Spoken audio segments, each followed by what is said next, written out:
अद्भुत पौराणिक कथा, शिव और सती का प्रेम।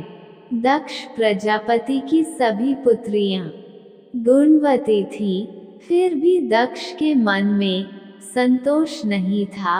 वे चाहते थे उनके घर में एक ऐसी पुत्री का जन्म हो जो सर्वशक्ति संपन्न हो एवं सर्वविजयी हो। अतः दक्ष एक ऐसी ही पुत्री के लिए तप करने लगे। तप करते करते अधिक दिन बीत गए तो भगवती आद्या ने प्रकट होकर कहा, मैं तुम्हारे तप से प्रसन्न हूँ। तुम किस कारण तप कर रहे हो? दक्ष ने तप करने का कारण बताया तो माँ बोली, मैं स्वयं पुत्री रूप में तुम्हारे यहाँ जन्म धारण करूंगी। मेरा नाम होगा सती। मैं सती के रूप में जन्म लेकर अपनी लीलाओं का विस्तार करूंगी। फलतः भगवती आद्या ने सती रूप में दक्ष के यहाँ जन्म लिया। सती दक्ष की सभी पुत्रियों में सबसे अलौकिक थी। सती ने बाल्यावस्था में ही कई ऐसे अलौकिक, आश्चर्यचकित करने वाले कार्य कर दिखाए थे जिन्हें देखकर स्वयं दक्ष को भी विस्मयता होती रहती थी। जब सती विवाह योग्य हो गई तो दक्ष को उनके लिए वर की चिंता होने लगी। उन्होंने ब्रह्मा जी से इस विषय में परामर्श किया। ब्रह्मा जी ने कहा, सती आद्या की अवतार हैं। आद्या आदि शक्ति और शिव आदि पुरुष हैं। अतः सती के विवाह के लिए शिव ही योग्य और उचित वर हैं। दक्ष ने ब्रह्मा जी की बात मानकर सती का विवाह भगवान शिव के साथ कर दिया। सती कैलाश में जाकर भगवान शिव के साथ रहने लगी। भगवान शिव दक्ष के दामाद थे, किंतु किसी वजह से दक्ष के हृदय में भगवान शिव के प्रति बैर और विरोध भाव पैदा हो गया।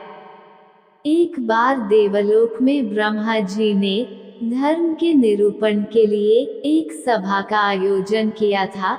सभी बड़े बड़े देवता सभा में एकत्र हुए। भगवान शिव भी इस सभा में बैठे थे। सभा मंडल में दक्ष का आगमन हुआ। दक्ष के आगमन पर सभी देवता उठकर खड़े हो गए, पर भगवान शिव खड़े नहीं हुए। उन्होंने दक्ष को प्रणाम भी नहीं किया।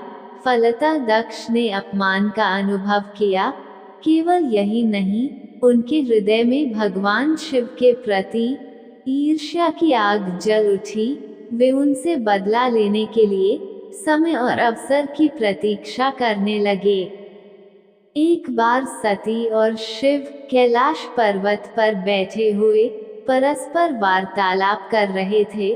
उसी समय आकाश मार्ग से कई विमान कनखल की ओर जाते हुए दिखाई पड़े। सती ने उन विमानों को देखकर भगवान शिव से पूछा, प्रभु ये सभी विमान किसके हैं और कहाँ जा रहे हैं? भगवान शकन ने उत्तर दिया, आपके पिता ने बड़े यज्ञ का आयोजन किया है। समस्त देवता और देवांगनाएं इन विमानों में बैठकर उसी यज्ञ में सम्मिलित होने के लिए जा रहे हैं।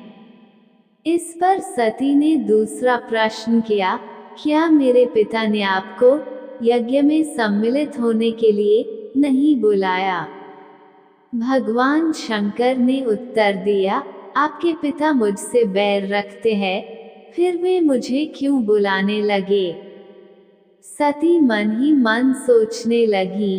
फिर बोली, यज्ञ के इस अवसर पर अवश्य मेरी सभी बहनें आएंगी। उनसे मिले हुए बहुत दिन हो गए। यदि आपकी अनुमति हो तो मैं भी अपने पिता के घर जाना चाहती हूँ। यज्ञ में सम्मिलित हो लूंगी और बहनों से भी मिलने का सुअवसर मिलेगा।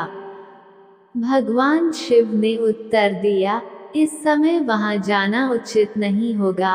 आपके पिता मुझसे बैर रखते हैं। हो सकता है वे आपका भी अपमान करें। बिना बुलाए किसी के घर जाना उचित नहीं होता है।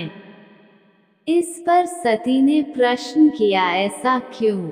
भगवान शिव ने उत्तर दिया, विवाहिता लड़की को बिना बुलाए पिता के घर नहीं जाना चाहिए, क्योंकि विवाह हो जाने पर लड़की अपने पति की हो जाती है।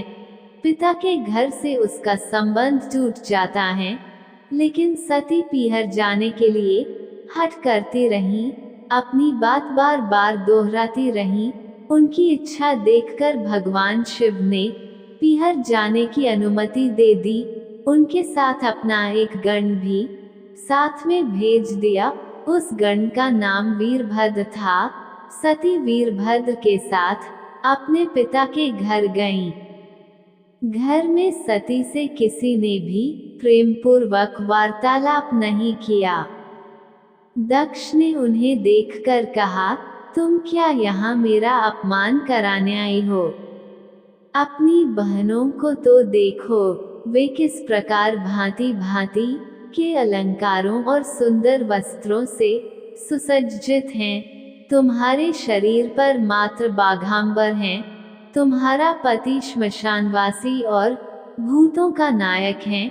वो तुम्हें बाघांबर छोड़कर और पहना ही क्या सकता है?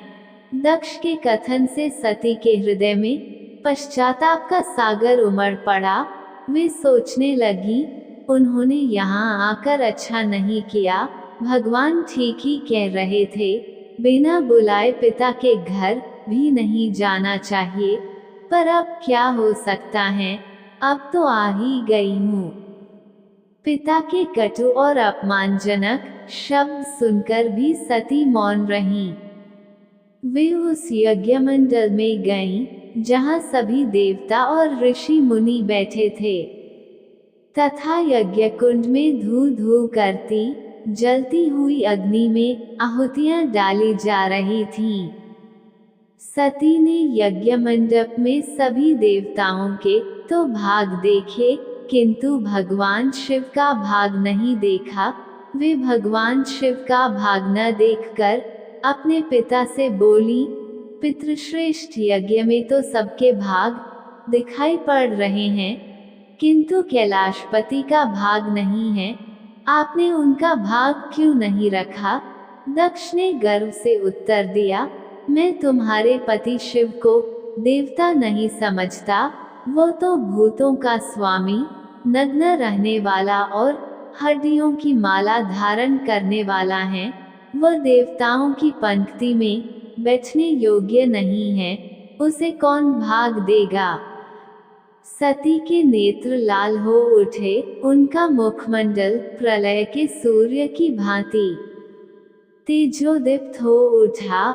उन्होंने पीड़ा से तिलमिलाते हुए कहा, ओह, मैं इन शब्दों को कैसे सुन रही हूँ, मुझे धिक्कार है। देवताओं, तुम्हें भी धिक्कार है। तुम भी उन कैलाशपति के लिए इन शब्दों को कैसे सुन रहे हो, जो मंगल के प्रतीक हैं और जो क्षण मात्र में संपूर्ण सृष्टि को नष्ट करने की शक्ति रखते हैं। वे मेरे स्वामी हैं। नारी के लिए उसका पति ही स्वर्ग होता है। जो नारी अपने पति के लिए अपमानजनक शब्दों को सुनती हैं, उसे नरक में जाना पड़ता है। पृथ्वी सुनो, आकाश सुनो और देवताओं, तुम भी सुनो। मेरे पिता ने मेरे स्वामी का अपमान किया है। मैं अब एक क्षण भी जीवित रहना नहीं चाहती। सती अपने कथन को समाप्त करती हुई यज्ञ के कुंड में कूद पड़ी। जलती हुई आहुतियों के साथ उनका शरीर भी जलने लगा। यज्ञ मंडप में खलबली पैदा हो गई। हाहाकार मच गया। देवता उठकर खड़े हो गए। वीरभद्र क्रोध से कांप उठे। वे उछल उछल कर यज्ञ का विध्वंस करने लगे। यज्ञ मंडप में भगदड़ मच गई। देवता और ऋषि मुनि भाग खड़े हुए। वीरभद्र ने देखते ही देखते दक्ष का मस्तक काटकर फेंक दिया। समाचार भगवान शिव के कानों में भी पड़ा। वे प्रचंड आंधी की भांति कनखल जा पहुँचे। सती के जले हुए शरीर को देखकर भगवान शिव ने अपने आप को भूल गए। सती के प्रेम और उनकी भक्ति ने शंकर के मन को व्याकुल कर दिया।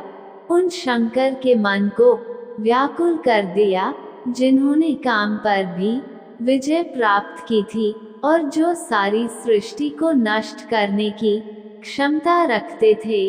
वे सती के प्रेम में खो गए, बेसुध हो गए। भगवान शिव ने उन्मत्त की भांति सती के जले हुए शरीर को कंधे पर रख लिया। वे सभी दिशाओं में भ्रमण करने लगे। शिव और सती के इस अलौकिक प्रेम को देखकर पृथ्वी रुक गई, हवा रुक गई, जल का प्रवाह ठहर गया और रुक गई देवताओं की सांसें। सृष्टि व्याकुल हो उठी। सृष्टि के प्राणी पुकारने लगे, त्राहिमाम त्राहिमाम। भयानक संकट उपस्थित देखकर सृष्टि के पालक भगवान विष्णु आगे बढ़े। वे भगवान शिव की बेसुधी में अपने चक्र से सती के एक एक अंग को काट काट कर गिराने लगे। धरती पर 51 स्थानों में सती के अंग कट कट कर गिरे। जब सती के सारे अंग कटकर गिर गए तो भगवान शिव पुनः अपने आप में आए। जब वे अपने आप में आए तो पुनः सृष्टि के सारे कार्य चलने लगे। धरती पर जिन 51 स्थानों में सती के अंग कट कट कर गिरे थे, वही स्थान आज शक्तिपीठ माने जाते हैं। आज भी उन स्थानों में सती का पूजन होता है, उपासना होती है। धन्य था शिव और सती का प्रेम। शिव और सती के प्रेम ने उन्हें अमर और वंदनीय बना दिया। कथा अच्छी लगी हो तो मित्रों, मेरे YouTube चैनल को लाइक करें, कमेंट और सब्सक्राइब करें।